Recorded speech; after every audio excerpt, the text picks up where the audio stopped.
Hello and welcome to the Business Value Exchange. My name is Helen Beckett, I'm the Community Manager, and very pleased to have with us today, continuing our 360-degree season, Ian Donald. Ian is an HR Director of many years' experience, having worked internationally with FTSE 100 companies. Welcome, Ian. Thank you very much.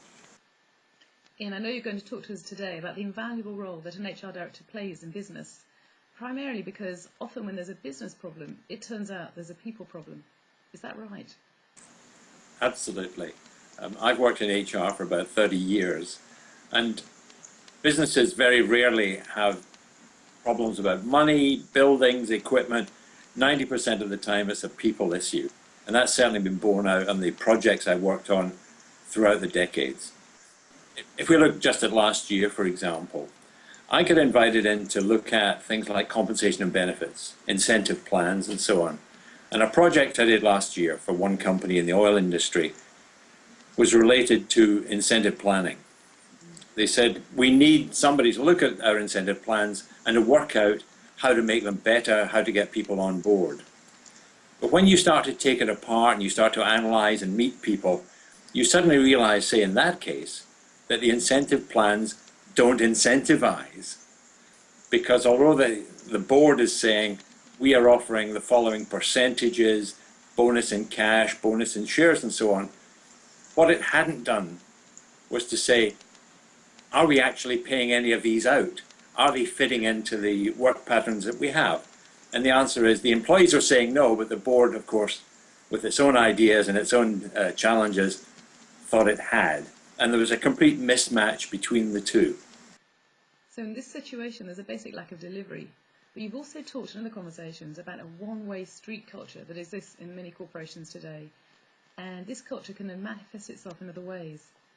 I think that's absolutely well put. It's one part of the organization, often the management, talking to itself.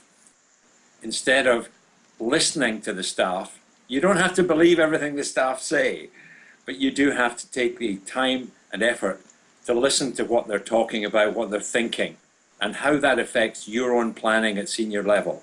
If you get that wrong, you're not going to take your employees with you. So the one-way street of communication really should be a two-way street. In fact, as they say classically, you've got more ears than mouths, so use them in that proportion. Listen and then talk. That's good advice. And if you were to boil that down to a divisional level, say the CIO, who has phenomenal difficulty recruiting right now, what advice would you give to encourage the beginnings of a two-way street culture there?